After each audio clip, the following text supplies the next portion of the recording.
நேற்று இரவு 7:45 நேரத்துக்கு சென்னையில் அதிகாரிகளோடு கலந்து பேசிக் கொண்டிருந்த போது கடவுளில் ஒரு சமயம் ஏற்பட்டு கூட்டம் ஏற்பட்டார்.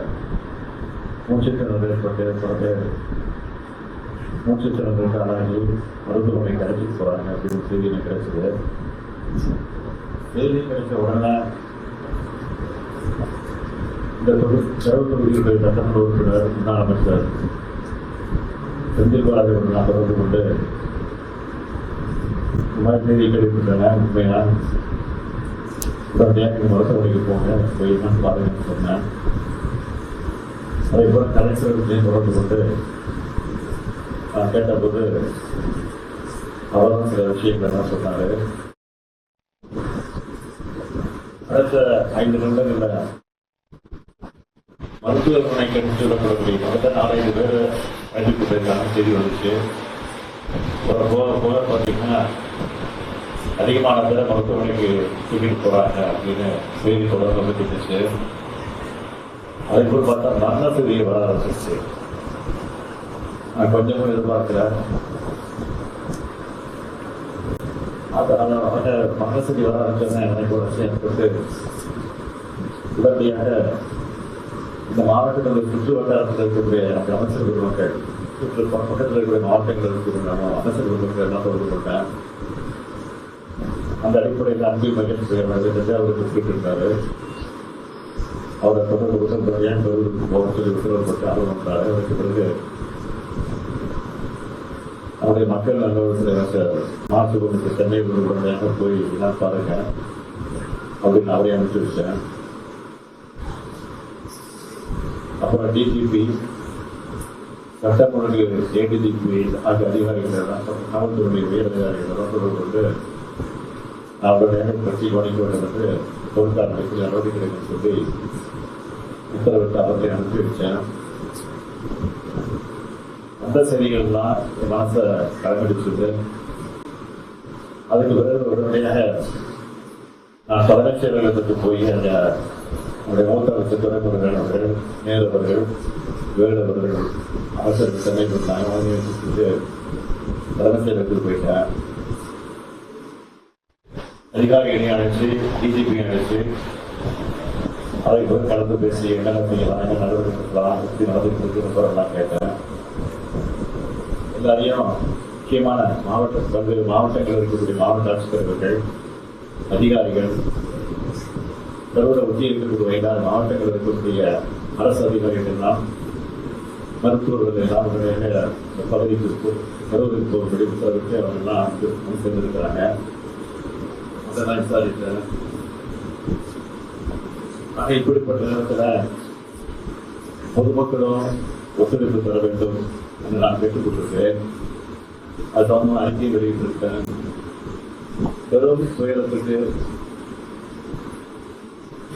இந்த சம்பவத்தில் மொத்தம் 39 உயிர்கள் இதுவரைக்கும் நாம் இழந்திருக்கிறோம். இதில் ஆண்கள் 13 பேர், பெண்கள் 17 பேர், ஆண் குழந்தைகள் 4 பேர், பெண் குழந்தைகள் 5 பேர். ஒரு அரசியல் கட்சி நடத்தின கூட்டத்தில் இத்தனை பேர் இழந்திருக்கிற சம்பவம் என்பது இதுவரை நடக்காதது, நீங்கள் நடக்கக்கூடாதது. மேலும் 51 பேர் தீவிர சிகிச்சை பிரிவில் அனுமதிக்கப்பட்டு சிகிச்சை பெற்றுக் கொண்டிருக்கிறாங்க. அதில் 26 பேர் ஆண்கள், 25 பேர் பெண்கள். இவங்க எல்லாரும் விரைவில் குணமடைந்து நலமடைந்து விரைவில் வர வேண்டும் என்று நான் நம்புகிறேன். நிர்வாகம் நிச்சயமாக நான் நம்புகிறேன். இறந்து போன அந்த உயிர்களுக்கெல்லாம் கனசதையத்தோடு நான் அஞ்சலி செலுத்துகிறேன். அவங்க குடும்பத்துக்கு என்ன ஆறுதல் சொல்லி தேர்வுவது என்று தெரியாமல் முன்காடி கொண்டிருக்கிறேன். இந்த துயரமான சம்பவத்தில் மரணமடைந்திருக்கக்கூடிய குடும்பத்திற்கு ஒவ்வொருவருக்கும் தலா 10 லட்சம் ரூபாய் வழங்கப்படும். அது முதலமைச்சர் பொது நிவாரணத்திலிருந்து வழங்கப்படும் என்று இதற்கு அறிவித்திருக்கிறேன். காயப்படைந்த மருத்துவமனை சிகிச்சையில் சிகிச்சைக்கு அனுமதிக்கப்பட்டிருக்கக்கூடிய அவர்களுக்கு தலா 1 லட்சம் ரூபாய் வழங்கப்படும் என்று அறிவிக்கப்பட்டிருக்கிறது.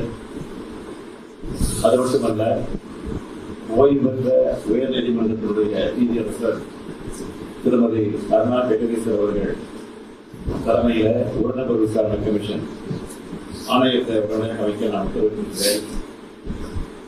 அதற்கு பிறகு இந்த காலையில் போகும் 9:30 மணிக்கு தான் வரலாம் என்ற முடிவு செய்து விமானத்தில் டிக்கெட்டை பதிவு செய்திருக்கிறார். ஆனால் இந்த கொடூரமான காட்சிகளில் தான் தொலைக்காட்சியை பார்த்தபோது எனக்கு மனசு கேட்கல, வீட்டில் இருக்கவே நான் முடியல.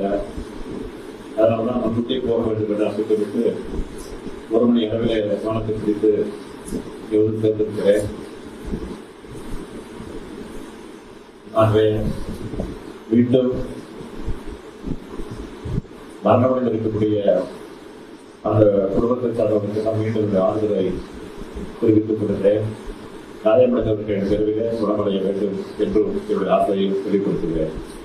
என்ன காரணம் நினைக்கிறேன் சார்? முதல் கட்ட விசாரணையில இது என்ன காரணமா இருக்குன்னு உங்களுக்கு தெரியும்? இதுதான் உயர் நீதிமன்றத்தினுடைய ஓய்வு நீதிபதி தலைமையில ஆணையம் அமைக்கப்பட்டிருக்கு. அந்த ஆணைய விசாரித்து உங்களுடைய சொல்றேன். நீங்க கேட்கிற மாதிரி அரசியல் நோக்கத்தோடு எதையும் சொல்றது திருப்பி தான் சொல்ல போறேன். ஆனா ஆணையம் அதுக்கெல்லாம் அமைச்சிருக்கிறோம். அந்த ஆணையத்தின் மூலமாக உண்மையை பெறுகிறோம். அந்த உண்மை வெளிவருகிறத நிச்சயமாக உரிய நடவடிக்கை பெறுகிறோம். ஆணையம் சொல்லுகிற அந்த அறிக்கை அடிப்படையில உரிய நடவடிக்கை எடுக்கப்படும். யார் கைது செய்யப்படுவார், கைது செய்ய மாட்டாங்க, நீங்க கேட்கிற எந்த இடத்துக்கு கேட்கிறீங்களோ அதுக்கெல்லாம் நான் ஒப்புக்கொள்வதற்கு தயாராக இல்லை. அது நீண்ட காலமாகவே சார் ஆணையம் அறிக்கை சமர்ப்பிக்க சொல்வதற்கான முயற்சி நிச்சயமாக இருக்கு. இடம் வழங்குறதுலதான் குளறுபடின்னு சொல்றாங்க. ஒரு சரியான சின்ன இடத்துல கொடுத்துட்டாங்க. செய்திகளை உடனுக்குடன் தெரிந்து கொள்ள கீழ்கண்ட கேபிள் மற்றும் டிடிஹெச் நெட்வொர்க்குகளில் எம்நாடு செய்தி தொலைக்காட்சியை காணுங்கள். பாதகம் செய்பவரை கண்டால் நாம் பயம் கொள்ளலாகாது பாப்பா. மோதி மிதித்துவிடு பாப்பா, அவர் முகத்தில் உமிழ்ந்துவிடு பாப்பா. அண்மை செய்திகளை உடனுக்குடன் தெரிந்து கொள்ள இணைந்திருங்கள் எம்நாடு தொலைக்காட்சியுடன்.